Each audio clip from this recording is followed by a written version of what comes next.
Hey everybody, welcome to the second edition of Sports Talk with Zach White on Wolf TV. I got a very cool cat, just met him today. Forrest West, defensive end here at NC State, transfer from Colorado. In 2011, you were projected to be the starter at Colorado. You had an injury. You're currently still rehabbing. Can you tell me a little bit about that rigorous process you're going through? It's frustrating. It's a mental game. It's a physical game. Because when you get injured, you've been working for a long time in the off season to get ready to play during the season. And once you get injured, you just feel like, the world's ending almost. And you got to get into treatment. You got to do a lot of rehab, come in every day, twice a day almost. Then it's a struggle with class too, because when you have a leg injury, you have to walk around on crutches all day. So it's a tough process. So can you tell me a little bit about what goes in the process of college football players' training regimen? I mean, what do you guys do on a weekly basis on the football team? Well, it's really a year-round thing. We start off, let's say, in the winter conditioning. We're only limited to 8 hours a week, but we also do a lot of voluntary work with our positional groups. And we wake up 4 to 5 mornings during the week at around 6 a.m. We either lift or we have a real rigorous run. And then once we move into spring ball, we're allowed to work together as a team more often for about, I think, 15 to 20 hours a week. We practice 3 times a week for 5 weeks straight. Then we finish with the spring game. And then we get about 2 weeks off when we come back and we start summer classes. And we do summer conditioning all summer, just like the winter, 8 hours a week. But it's tough conditioning. So you're a busy man. Busy man. See you around. So, what got you into football? Who were your inspirations? Was it a father figure? I mean, was it an uncle, a brother? What got you into football? What inspires you? Honestly, all my friends where I grew up in Hartford, Connecticut, and all my friends that started playing football when they were in 8th grade, and I was the odd man out. And they were talking about it in class, and I ended up joining the team late. And once I started playing, I fell in love with it.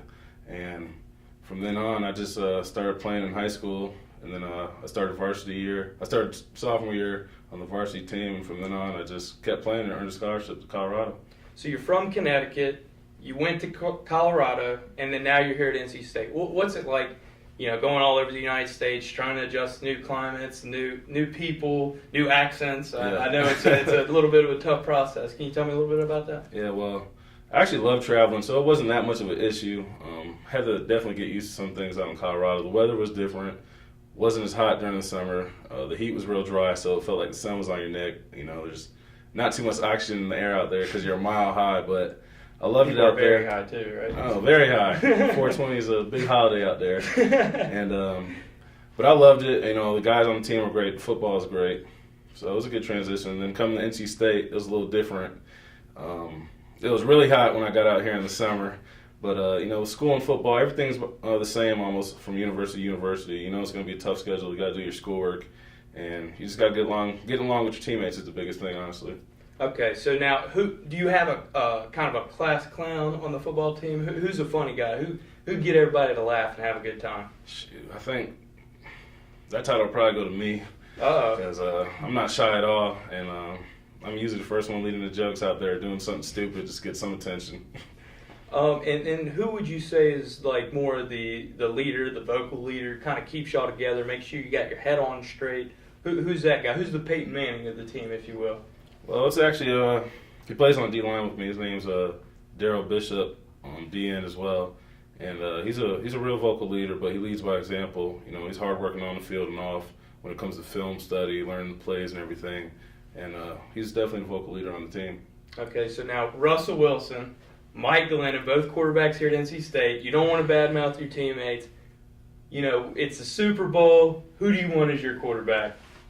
Well, right now I'm gonna have to go with Russ. I didn't get the chance to play with Russ. I played with Mike. He's also a great quarterback. But Russ, he's proved himself in the NFL, and I just love what I saw from this season. So I'm gonna have to go with Russ. Okay, so now Mike Glennon, what round in the draft do you project him, and maybe what team? I'd be surprised if he didn't go first round. I'd like to see him up there in Buffalo playing with TJ. Oh, yeah. I think they could use an upgraded quarterback position, but I'm not an expert. But he's a great quarterback. I'd be surprised he didn't go first round. Now, speaking of the Buffalo Bills, Mario Williams, former NC State alum, very beastie football player, signed a big contract with Buffalo, was all right this year. Do you expect him cranking his game back up, getting back on top? Oh, he has to. The pressure's on. He's getting paid that much money, and he knows that. So I think he'll respond. he's a great player. He's used to success, and he obviously wasn't that great last year. So he'll definitely have his foot on the pedal this upcoming season. So what kind of expectations should we have for NC State football this year for our viewers, and expectations for you as well? Well, for me, I want to have a great season. My best season yet. It's my last season, so I have to make it count. And as a team, we're really coming together. We have this new coaching staff, and everybody's working hard. The team's gelling together more so than ever, I can honestly say. And I'd be surprised if we don't have a very successful season this year. Okay, now I noticed you also lettered in basketball, so I got to ask you this question. I love it. You got Kobe, LeBron, or MJ? Who do you got and why? Man, I've never been a Kobe fan because I'm a huge Celtics fan, so that's out. I love MJ, but I'm also a huge LeBron fan. I'm going to have to go with LeBron. He's just a great all-around player, just like MJ. It's tough to compare both of them, but, he's the king right now, and, NBA is at a level it's never really been at right now, so I'm going to have to go with LeBron. All right, so Carolina Panthers, everyone knows it's a big, big team of mine. I love the Carolina Panthers. All right, so we got a little bit of a running back situation this year. D'Angelo Williams or Jonathan Stewart? Shit, I'm a big fan of Jonathan Stewart. I'm going to have to go with him. I actually use him more when I'm playing Madden, so definitely Jonathan Stewart. He gets some good yards for me.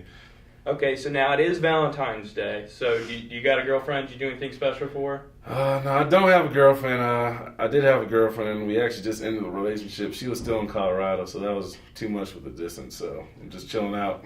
Well, at least you don't have to spend any money on Valentine's Day. There's definitely more pluses than negatives. All right, well, I'd like to thank my guest, Forrest, for being on the show today. It was a pleasure having you. Great guy. We had an awesome time taping the second edition of Sports Talk with Zach White on Wolf TV. I hope everyone has a happy Valentine's Day.